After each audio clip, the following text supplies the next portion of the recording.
Hey there, and welcome to the special announcement that Cindy and I get to do today in regards to the 2020 Live to Lead Harrisonburg. Before we get to that, there's going to be a little bit of anticipation that we want to build for everybody that's taking part of this today. Before we get to it, Cindy's going to do something that she's done over the last several months, maybe a year or so, in the theme with her intentional action for ongoing growth community.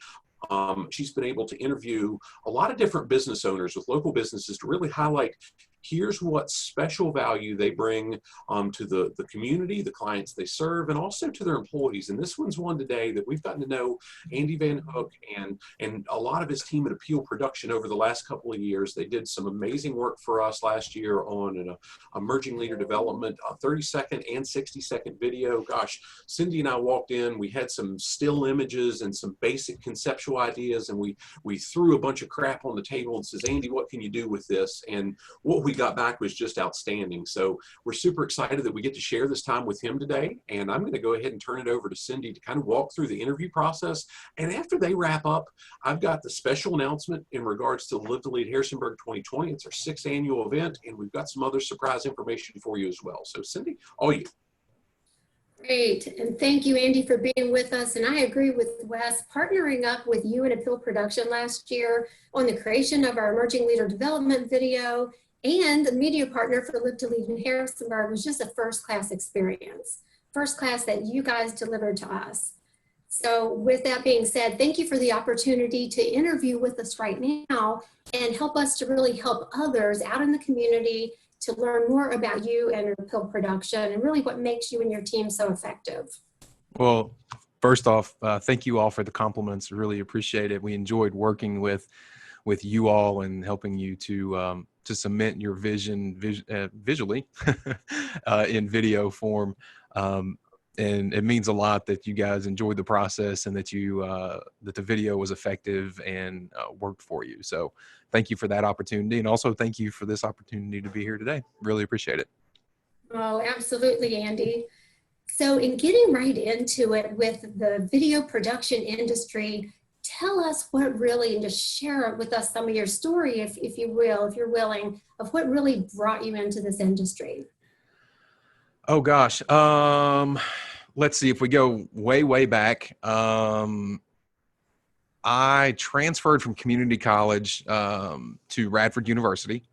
And my first semester there, I didn't do so well. And my parents weren't really happy with me over Christmas, which, that was weird. It was the first time in my life that, Christmas wasn't a joyous time. And anyway, so I go back for the next semester and I get a phone call from my mom, like on week 1 of classes. And she said, have you picked a major yet? And I said, nope. And she said, if you don't pick a major by the end of the week, you're done.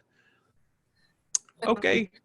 So that kind of set me on the path. And I thought that I really loved the style of ESPN Sports Center back in the, early to mid 90s, especially the evening shows. And it was a 2-host format where they were talking about sports and they were also kind of making jokes. And I was like, yeah, I'd love to do that one day. And so Radford happened to have a media studies program that had some different concentrations in it. And one of them was broadcast journalism.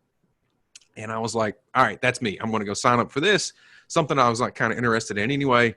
And I'll do that as my major. Well, fast forward, I finished that semester with the set of classes I needed, and then I went into the curriculum classes the next semester, which would have been fall of whatever year. And one of my classes was a reporting class where they paired you up with a videographer editor. So we would go out and find stories, and then I would interview people, and he would get all the footage together and cut it down and that kind of thing. Well, the class, part of the curriculum to pass the class was you had to get a story aired on a weekly news program that the students produced. And it was cutthroat. I mean, it was unbelievably cutthroat for these bunch of, 18, let's say 19 to 21-year-olds who were trying to play the game with their peers to get their story aired. And I wasn't feeling it. I was like, man, this is awful. This is not what I want to do with my life. in that process, though, I joined a student organization in that time span. I joined a student organization that produced a bi-weekly TV show, sketch kind of thing with interviews and stuff. And I really was enjoying the production process, shooting video, editing video. And so after that semester, I didn't switch majors, but I changed my concentration from broadcast journalism to video production. And so that kind of got me kicked off on a video path. And I've been, going on 20 couple years. Well, this is year 21, I guess. So, yeah. Wow, 21 years. That is a fascinating story too. So now I need to know, how did Appeal Production really come about after that?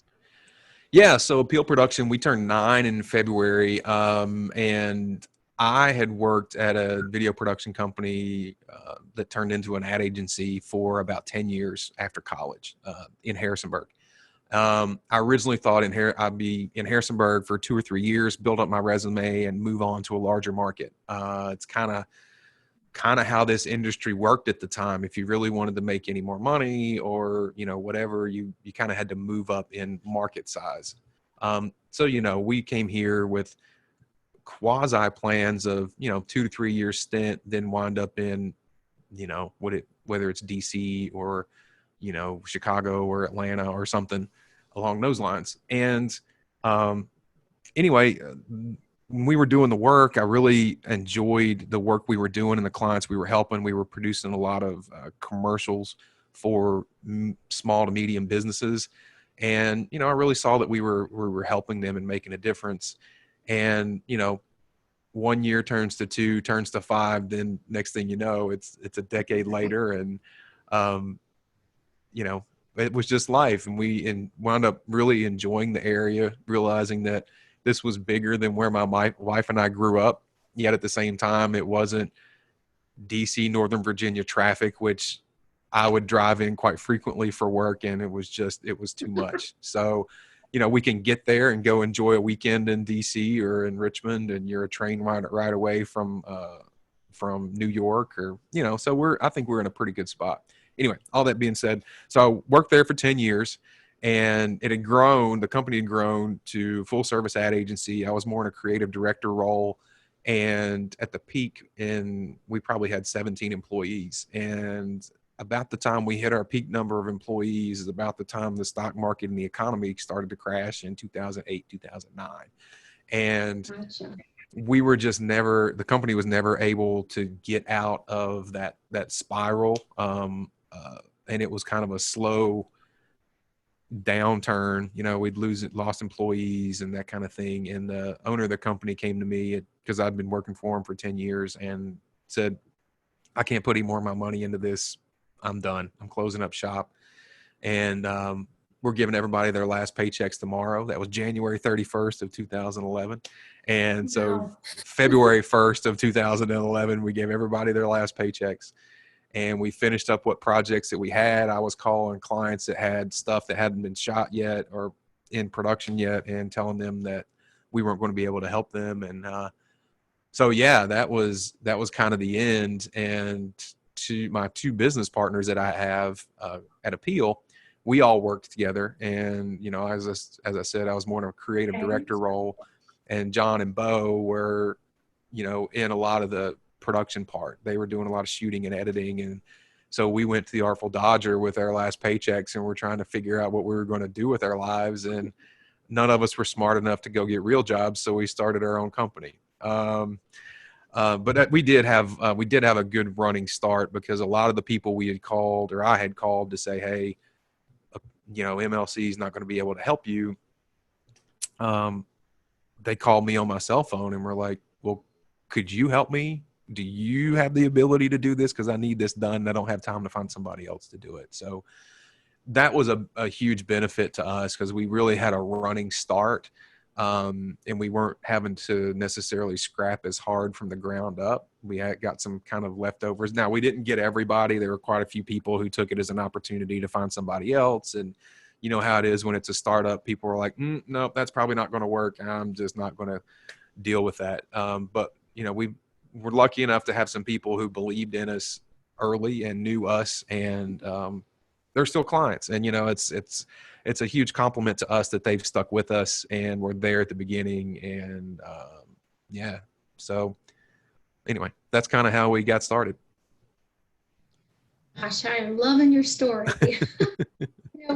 When Dove Development needed some video production accomplished, we knew you and we knew a little bit about appeal production. But one of the things that I really was interested to find out, and as we sat down and talked, was what areas do you really specialize in? Is that something you can share with us? Sure. It's a funny question in some aspects, because when I tell people we do video, they're like, oh, weddings. That's typically the first thing out of somebody's mouth. And I'm like, no, that's the last thing we will do. I know plenty of people who do them and do a fabulous job at them, and I will give you their name and phone number. But our specialty is really helping businesses and organizations tell their story and inspiring business growth. And what I mean by that is whether that's customer growth, so you're looking to increase your customer base or your donor base, or it could be employee growth, and where you're doing more of an internal type of piece where it could be a training piece or something where you're onboarding your employees to give them an idea what your corporate culture is. So that's what I like to say, is that we inspire business growth with dazzling video. Wow, it certainly worked for us. We're having great success with the video. So just switching gears a little bit. Sure. Wes, I have seen you for, gosh, at least a couple of years being just incredibly active out in the community and serving organizations. And we know firsthand what type of, like the amount of time and energy that takes, the level of involvement that we see you providing out there. Why do you do this? What is your why for our community? I think it's, I think for us, for Appeal and myself, I think that it's, the community's given us a lot. And I think that there's some, obligation's not the right word, but some opportunity to give back, too much has been given, much is asked, or however that phrase goes. Much responsibility. I think that's where kind of the way we look at it is there's a huge opportunity for us to help out in the community, with hands-on opportunities to where, we're out and it seems like we painted a couple of different offices, that kind of thing. But at the same time, doing what our main skill set is and helping to help tell those stories. And I think that one of the things that I really think about what we do is we're storytellers, and we're able to right now capture a moment in time, for whatever it is, for however long that we're around. We're able to capture this moment in time for our clients, and it gives them something that they have for now and for the future, and for something that they can reflect back on. We were talking leading up to this, I think it would be great when you guys when Dove Consulting's having their 25th anniversary, that you pull out the 60-second video we produced for you guys and you play it, and you're like, man, it might not necessarily hold up to the test of time, but at the same time, there's some aspect of, we were hustling, and that's who we were 25 years ago. And look at where we are now. And so I think that's really part of it too, is that opportunity to kind of capture this moment in time for businesses and be in organizations and be somewhat of a historian. And like I said, there's a lot of people who believed in us, and a lot of people who have helped us to get business. So we want to be able to give back in the community in the best way that we can. Well, thank you for sharing that. And you certainly do give a lot. So again, thank you for that. One of the first opportunities that Wes and I had to really start getting to know you better and to learn more about production was the first Live to Lead that you joined us at in 2018. Then in 2019, you and Appeal Production joined us as media partners, which was a great experience for us. But what about this event really appealed to you and Appeal Production as an organization? I love to learn about leadership and learn about, what people do to inspire people, help them grow. And as I mentioned earlier, I consider us being storytellers. I think that helps us to understand how people are telling stories and also receiving stories. So, in a lot of different ways. I mean, it's for me personally, that was kind of where I started and why I wanted to come in 2018 is it was an opportunity to grow. It was, and we're a small company and, could send me or one of us out to a leadership conference somewhere else. The fact that it was here in our backyard made it a lot more appealing. So, that I think that for me in that first year was personal growth, personal self-development, and, seeing what I could pick up. I think for us to be media partners, we saw a lot of value in the opportunity of presenting ourselves in front of a room full of people who are potential customers, and B, from the, not necessarily that those are in specific order, I really wanted to bring the team to the event to be able to have them get the information that was being put out there and then give us the opportunity to discuss that. What did they take away from a certain speaker? What was, who did they like and why, and what were their takeaways and those kinds of things. And that I thought was a really big benefit for us was, it helped us to really understand where our team is, where their head is, where they're coming from, and understand maybe a little bit of what things really piqued their interest and that kind of thing. So, yeah. Awesome. It was fantastic to have you and your team there. And I've seen you at events. I've seen you sharing, and I've felt that energy that you up front bring to your audience as well, and just a special way that you connect with other people from the front of the room. So, Thank you. I appreciate that. Yeah, thank you. Thank you. So I look forward to you in that aspect again. I'm going to hand this back over to Wes because we've kind of pulled this interview together, and we need to reel Wes back in here. You, Wes. So I've been managing chat. I had my thing muted so you wouldn't hear me typing and doing different stuff, and I'm listening to it, and it took me back to when Andy probably, I guess we had our first cup of coffee. I don't even think I drank coffee at the time. I think I had green tea or some nonsense like that. Yeah, I'm a tea guy. I don't drink coffee. I'm sorry for all those people out there that are coffee lovers. I've tried it multiple times. I just can't. I'm with you, Wes. Well, it takes me back to being a teenager when they said, hey, you don't have to like beer. If you have enough of it, you'll learn to. It's kind of the same thing. I don't do the beer anymore, but coffee I've learned. I don't necessarily like it, but I tolerate it and I like the effect. So anyway, I remember Andy sharing so much of that. And that really brings us to, gosh, the presence that he talked about, the way they key and appeal so into the community.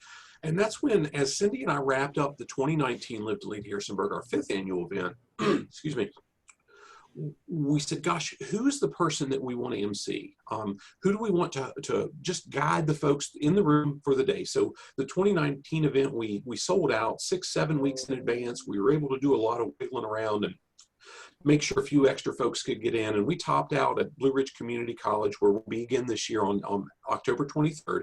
We topped out at around 215 folks with round tables. And we kind of cap it that way because we want to make sure people can move and have a good experience, not just squeeze people in. But that MC role is absolutely critical. And that's why we both of us looked at each other and said, Andy's who we want if he's willing to do it, and so on. So Andy, that's where we were so excited. And that's the announcement we want to make, is that you've said, yes, I'm going to be your MC for the 2020 Live to Lead Harrisonburg event. We're just so thrilled and appreciative because, to Cindy's point, we've seen you host different events like Valley Business Keynote, and we've seen your presence in front of a group, and we just love it. And we're so excited that that's what we can offer our crowd. We've been really intentional about that over the years. You mind sharing just quickly about that? And then I want to share something really cool with folks that joined us today. Yeah, well, first off, thank you for the opportunity to do that. I think I do have a question back to you, Wes. Is I told you and Cindy that I would do this. Are you recording this just so you've got it on record, that in case somebody, in case you're worried that I'm backing out or something, Wes? Yeah, No. I didn't know you could do a Zoom event without recording it.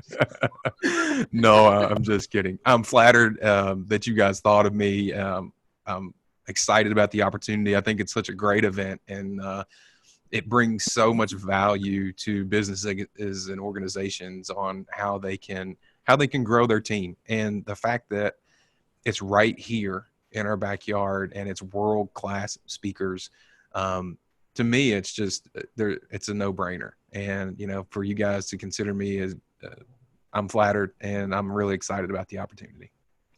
Well, we're super excited about the relationship that we've built as friends and as business associates and so on. So we're super thrilled and just so excited that you said yes, you checked yes, you didn't check no. It was so so fun. So registration for 2020 Live to Lead Harrisonburg doesn't open until May 1st. We've kept everything the same this year. People have said, hey, why don't you increase ticket prices? Why don't you increase your partnership prices and so on? That's not the goal. Our goal is how do we impact people with the best product we can put on the table and so on. So we've kept everything at the same. We work hard to manage our costs so it can be an event that we can provide. We've got a great relationship with so many different local partners, and we're just thrilled by it. What I want to announce to you today is we're opening up from now until midnight the opportunity to get not even a super early bird, like a mega early bird registration where you can get individual tickets. I've only put 25 out there because we've got to manage partners and we've got to manage full tables and so on. But if you want an individual ticket or multiple, there's 25 available today at the $97 price. If you go to the Live to Lead Harrisonburg website, the L2L-Harrisonburg.com, or on our website at Duff Development, you should be able to do that. And there's 25 available. But what we're going to do for anybody that gets any of those 25 today is we're going to match every dollar of that registration, that $97, dollar for dollar, with credit to our digital courses that we've just rolled out over the last several months. Now, we did it for a purpose. Then this craziness of COVID hit and we couldn't go out, so digital's that much more important. So we're thankful that we've got 7 or 8 different courses available. One is membership based and the others are finite, that you get access to it. So there's some pretty cool stuff. And once you register, we'll share the ticket code, the coupon code, and we'll share the information on how you can access it. You can certainly reach out, but that's live through midnight tonight. And yeah, that's what we've got for you, Andy. So thanks so much for agreeing to MC, but more importantly, thanks for the relationship that we've got with you personally and with the team at Appeal. It's just so cool to be able to develop those with other business owners and to be able to really drive value to the folks in the community. Wes, I really appreciate that. And also, I'll throw this one in there at you too, is for the people who sign up for Live to Lead Harrisonburg, we will share with you our how to produce your own video. There's a series of hacks that we've come up with that can make it easy for you to do that, especially in a time right now where a lot of people are doing these video conferences. So yeah, we're happy to share that with you. So sign up for Live to Lead 2020. And we'll get you that PDF. Fantastic. What a cool extra value. Cindy, anything else you want to add before we bring this to a close? I know Andy has something coming up soon, so I don't want to hold him. I think that's a wrap. Excited for everyone watching live or on the recording. If you're on the recording, make sure that you go to the end and hear the special announcement and the specials with ordering today. Yes, indeed. Thanks so much, everyone. We look forward to seeing you soon. Have a great day, and God bless. Thanks. Thanks, everyone.